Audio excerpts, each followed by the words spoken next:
사무엘상 제1장.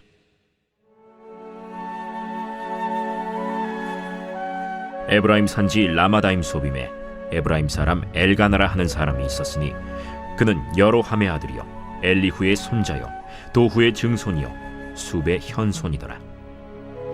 그에게 두 아내가 있었으니 한 사람의 이름은 한나요 한 사람의 이름은 브닌나라. 브닌나에게는 자식이 있고 한나에게는 자식이 없었더라. 이 사람이 매년 자기 성읍에서 나와서 실로에 올라가서 만군의 여호와께 예배하며 제사를 드렸는데 엘리의 두 아들 홈니와 비느하스가 여호와의 제사장으로 거기에 있었더라. 엘가나가 제사를 드리는 날에는 제물의 분깃을 그의 아내 브닌나와 그의 모든 자녀에게 주고 한나에게는 갑절을 주니 이는 그를 사랑함이라. 그러나 여호와께서 그에게 임신하지 못하게 하시니 여호와께서 그에게 임신하지 못하게 하심으로 그의 적수인 브닌나가 그를 심히 격분하게 하여 괴롭게 하더라. 매년 한나가 여호와의 집에 올라갈 때마다 남편이 그같이 하매 브닌나가 그를 격분시키므로 그가 울고 먹지 아니하니 그의 남편 엘가나가 그에게 이르되 한나여, 어찌하여 울며 어찌하여 먹지 아니하며 어찌하여 그대의 마음이 슬프냐? 내가 그대에게 10 아들보다 낫지 아니하냐?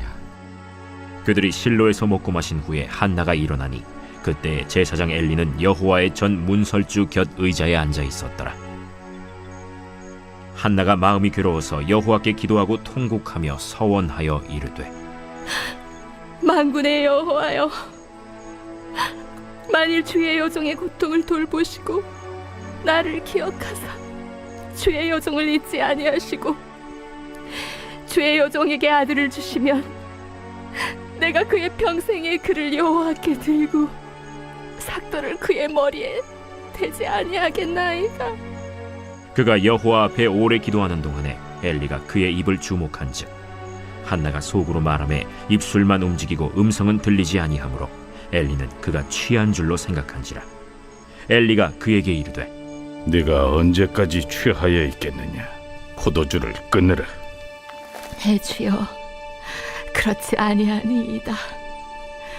나는 마음이 슬픈 여자라.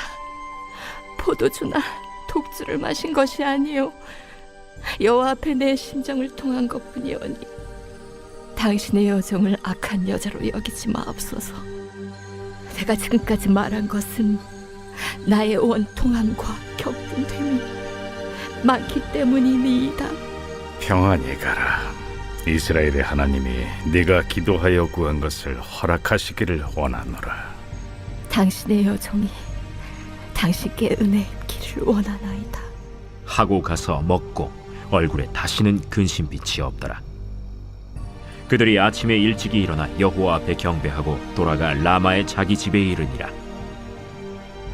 엘가나가 그의 아내 한나와 동침하매 여호와께서 그를 생각하신지라. 한나가 임신하고 때가 이름에 아들을 낳아 사무엘이라 이름하였으니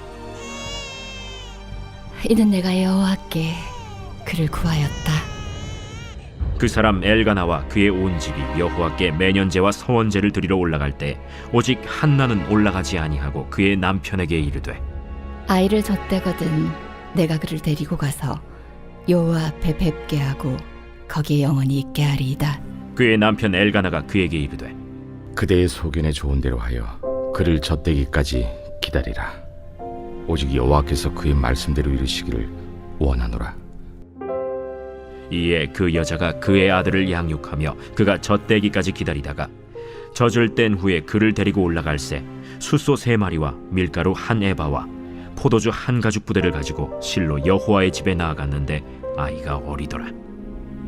그들이 숫소를 잡고 아이를 데리고 엘리에게 가서 한나가 이르되 내 주여, 당신의 사심으로 맹세하나이다. 나는 여기서 내 주 당신 곁에 서서 여호와께 기도하던 여자라. 이 아이를 위하여 내가 기도하였더니 내가 구하여 기도한 바를 여호와께서 내게 허락하신지라. 그러므로 나도 그를 여호와께 드리되 그의 평생을 여호와께 드리나이다 하고 그가 거기서 여호와께 경배하니라.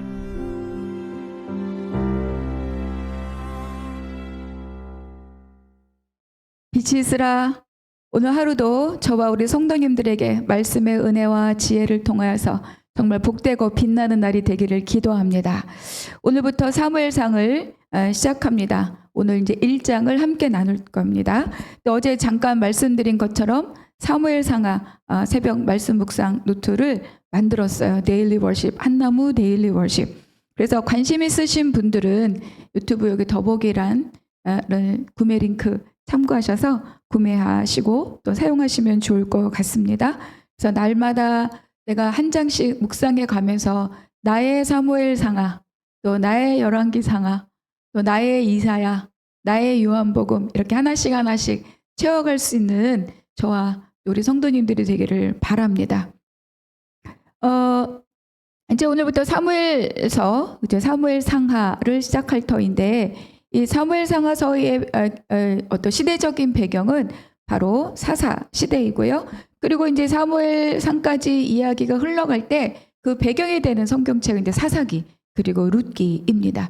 룻기를 시작할 때도 말씀을 드렸는데 왕이 없던 시절에 사사, 그리고 왕정이 시작되는 사무엘, 그 사이에 룻기가 있다. 근데 오늘은 이제 요 세 권을 이렇게 연속선상에서 한번 살펴보려고 합니다.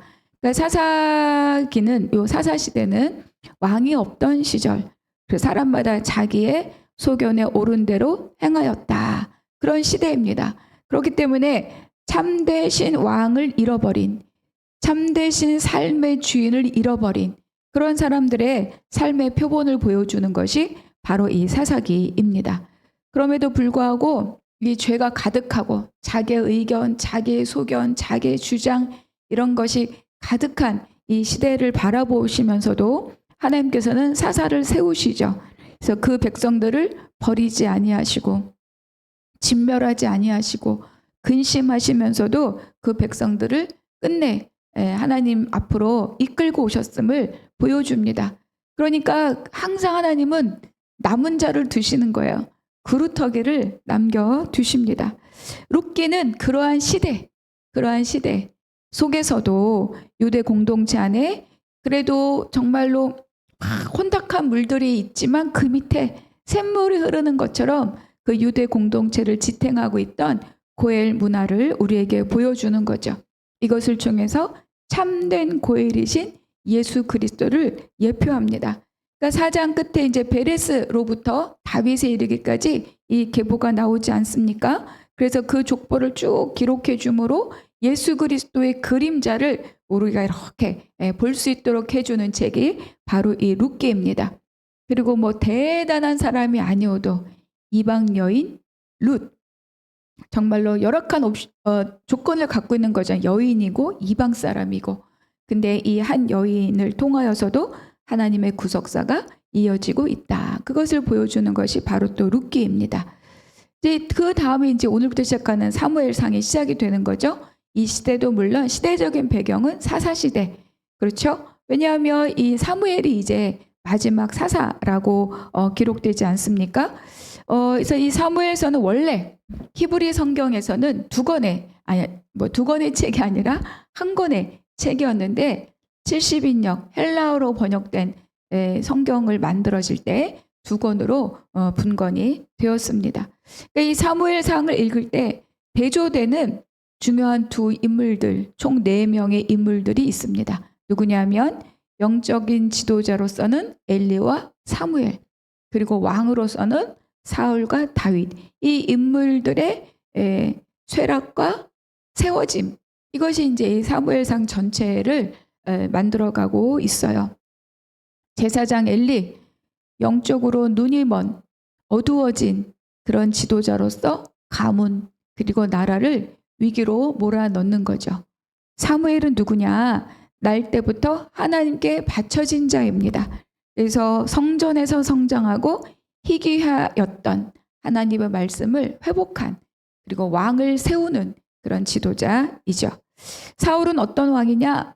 백성들의 요구에 의해서 하나님의 기름 부음을 받았지만 결국 자기 왕국을 건설하면서 빠르게 타락해가는 그런 왕입니다. 그래서 이 왕의 모습을 통하여서 정말 백성들 앞에 바른 왕이 누구냐를 갈망하게 하는 그 역할을 하는 게 바로 이 사울 왕입니다. 그러니까 굉장히 아쉽고 안타까운 왕이라고 할 수 있죠. 그리고 다윗. 다윗은 지금까지도 하나님의 통치, 킹십의 모델로 우리 앞에 나타난 왕이 바로 이 다윗입니다. 통치자의 모델이고, 이 다윗은 또 어떤 자이냐? 예배자입니다. 하나님 앞에 정말로 그 중심으로 예배하고 하나님을 따르는 자가 바로 이 다윗입니다.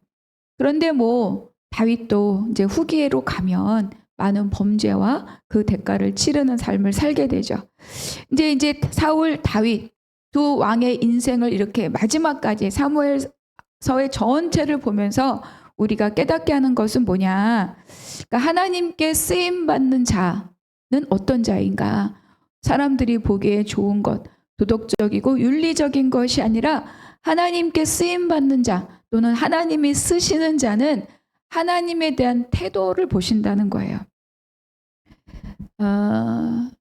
다윗이 훌륭한 예배자의 모습이 있지만 범죄자의 모습도 있지 않습니까? 그럼에도 불구하고 하나님께서 그에게 다윗 언약을 주시고 끝까지 그것을 끌고 가셔서 예수 그리스도의 계보로까지 흘러가게 하시는 거죠.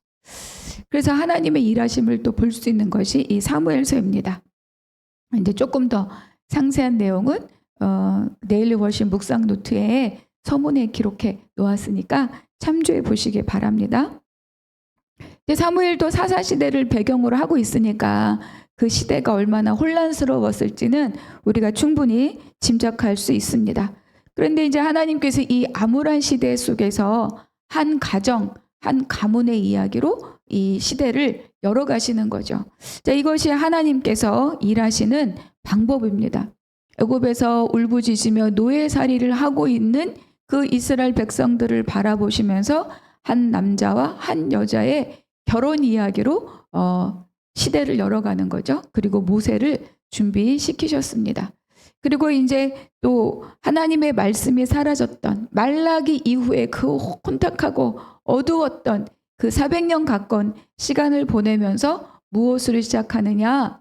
마리아에 대한 수태고지, 그리고 아브라함과 다윗의 계보로 새 시대가 열려졌음을 하나님이 선포하시는 거죠. 하나님이 일하시는 방법이 바로 이 사무엘서에서도 보여집니다. 혼탁하고 어둡고 말씀과 이상이 희귀했던 그 시절을 하나님이 다시 역사하시는 그 물꼬가 탁 트이는 그 이야기를 엄청난 사건으로가 아니라 한 가정의 이야기로부터 시작하고 있다. 1절 에브라임 산지 라마다임 소빔에 에브라임 사람 엘가나라 하는 사람이 있었으니 그는 여로함의 아들이요 엘리후의 손자요 도후의 증손이요 수읍의 현손이더라. 그래서 이렇게 한 가문의 이야기로 시작하고 있어요. 근데 이 엘가나가 에브라임 사람이다 이렇게 소개되고 있는데 이건 에브라임 지파에 속한 사람이라는 것이 아니라 바로 이 엘가나가 에브라임 산지 라마다임 소빔에 살고 있기 때문에 그 지역에 거주하고 있다 이런 뜻입니다. 그래서 역대상 6장에 보면 엘가나는 레위 지파 그핫 계열의 후손이라고 기록되어 있죠. 그런데 이제 이렇게 딱 전면에 등장하는 이 가정에 문제가 있습니다. 2절입니다. 그에게 두 아내가 있었으니 한 사람의 이름은 한나요 한 사람의 이름은 분인나라. 분인나에게는 자식이 있고 한나에게는 자식이 없었더라. 이 문제가 다 나오죠. 두 아내가 있었다. 이런 문제가 있었고 한 사람은 자식이 있고 한 사람에게는 자식이 없더라. 그러니까 엘가나는 이제 이어지는 말씀을 보면 굉장히 경건한 사람처럼 기록이 되어 있어요. 그런데 이 사람에게 두 아내가 있다. 이것은 실상 하나님께서 주신 가정의 원칙을 이미 깨고 이 가정이 만들어졌다는 것을 우리에게 알 수 있습니다. 성별된 가문의 사람으로서는 합당하지 않은 이 가정의 형태를 우리에게 보여주는 거죠. 그러니까 사사기 19장에서 레위인에게 첩이 있었다. 그것으로 그 시대상을 딱 말해주는 것처럼 이 엘가나에게 두 아내가 있었다. 이것을 통해서 이러한 일들이 이 사사시대에 보편적인 일이었던 것으로 우리에게 마치 고발하듯이 이 한 절이 기록되고 있는 거죠.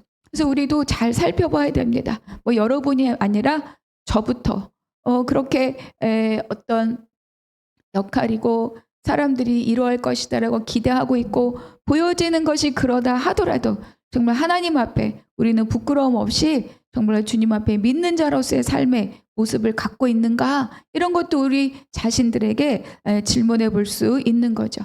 그래서 이러한 두 아내가 있다, 이러한 상황 속에서 두 여인 다 어려움을 겪고 있습니다. 한 여인은, 한나는 자식이 없고 분인나는 남편의 사랑이 없다, 이런 거죠. 그래서 10절에 보니까 이러한 일로 인하여서 한나가 여호와께 괴로워서 여호와께 기도하고 통곡하였다. 11절, 서원하여 이르되 만군의 여호와여, 만일 주의 여종의 고통을 돌보시고 나를 기억하사 주의 여종을 잊지 아니하시고 주의 여종에게 아들을 주시면 내가 그의 평생의 그를 여호와께 드리고 삭도를 그의 머리에 대지 아니하겠나이다. 15절, 여호와 앞에 내 심정을 통한 것뿐이오니. 그렇죠. 그러니까 매일 분인나가 격동시키잖아요. 그 마음이 얼마나 어려웠겠습니까? 당시 여인에게 자녀가 없으면 하나님께 버림받았다, 그렇게 받아들여지는 큰 슬픔이고 수치이고 그리고 상실입니다. 그러니까 성경에는 실제로 이 아들이 없어 고통당하는 여인들의 모습이 많이 나오죠. 아브라함의 아내 사라가 그랬고, 뭐 라헬이 그랬고, 또 엘리사벳, 세례 요한의 어머니 엘리사벳이 그러했죠.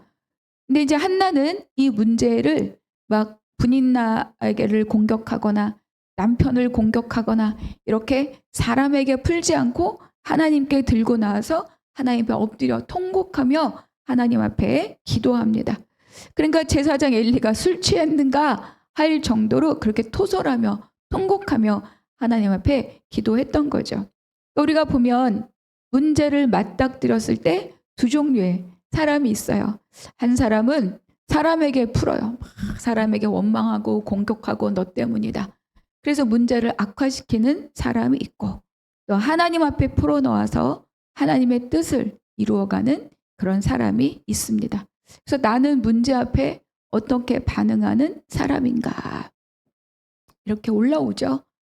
그래도 그거를 탁 다잡고 이거를 가지고 하나님 앞에 가는 사람, 그 사람이 하나님의 뜻을 발견하고 그 뜻을 이루어가는 사람이 되는 겁니다. 저와 여러분이 다 그러한 자들이 되기를 바랍니다. 한나의 이 애절한 통곡하는 토설하는 기도에 하나님이 응답하셨습니다. 20절, 한나가 임신하고 때가 이름에 아들을 낳아 사무엘이라 이름하였으니 이는 내가 여호와께 그를 구하였다 함이더라. 한나에게 이 아들이 얼마나 귀한 아들입니까?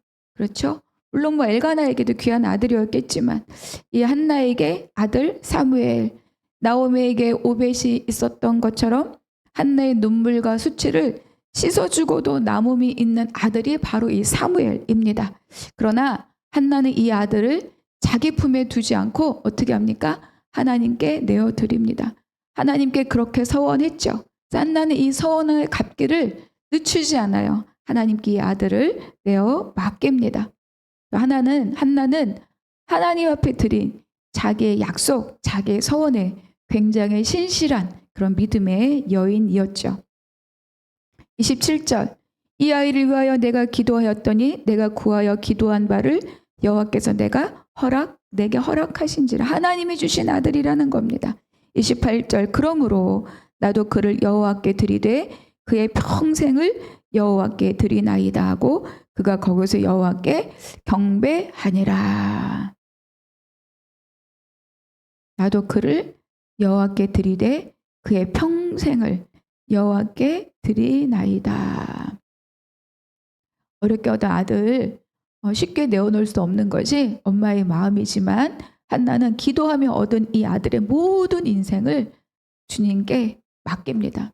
엘리사벳도 그랬죠. 그렇게 귀하게 얻은 아들 빈들 광야에 있는 것 네가 왜 거기에 있느냐 이렇게 하지 않고 그 아들 빈들에 있고 그 험한 음식을 먹고 그곳에 그 광야에 머물러 있는 아들을 그대로 지켜봅니다. 이것이 기도하는 어머니, 하나님의 뜻에 자녀를 맡기는 어머니, 하나님이 그 인생 붙들고 가신다는 것을 믿는 어머니, 그 어머니들의 기도와 삶의 모습이라고 볼 수 있습니다. 그래서 문제가 있는 가정, 불임의 여인의 고통스러운 눈물로 태어난 아기가 바로 이 사무엘인데, 이 아이는 마치 꺼져가는 이스라엘의 심지를 다시 불붙여 세우는 것 같은 그런 역할을 감당합니다. 여러분, 저와 여러분 모두가 다 문제가 있는 가정에 있다고 하여도 낙심하지 맙시다. 또 분인나처럼 한나처럼 가장 결정적인 결핍이 있다고 하여도 여러분 낙심하지 맙시다. 하나님 앞에 들고 나와서 기도하는 것으로부터 우리의 삶이 새롭게 시작된다는 것을 믿고 하나님과 더불어 풀어나가는 저와 여러분, 우리 모든 교회 공동체 일원들이 되시기를 축복합니다. 그러한 기도로 오늘 하루를 복된 날 되시기를 기도합니다. 오늘 우리에게 주시는 묵상 질문 첫 번째, 오늘 나에게 주신 한 구절 그 은혜의 말씀이 무엇인가 기록하고 적용해 봅시다. 두 번째, 하나님 앞에 내가 비추어 보았을 때 나의 삶은 세상 가치와 다를 바 없이 부끄러운 것들은 없는가? 하나님 앞에 부끄러움 없이 나의 삶을 살고 있는가 돌아볼 수 있기를 바랍니다. 두 번째, 세 번째, 나는 마음이 힘들어 삶의 어려움이 있을 때 그것을 사람에게 의지하고 풀려고 합니까? 아니면 하나님 앞에 들고 나와 엎드려 풀어가고 있습니까? 기도하겠습니다. 하나님 감사합니다. 오늘 깨달은 말씀으로 하루를 강건히 살게 하여 주시옵소서. 문제가 있고 아픔이 있어도 사람에게 풀지 않고 하나님 앞에 나와 기도함으로 풀어가는 우리 모두 되게 하여 주시옵소서.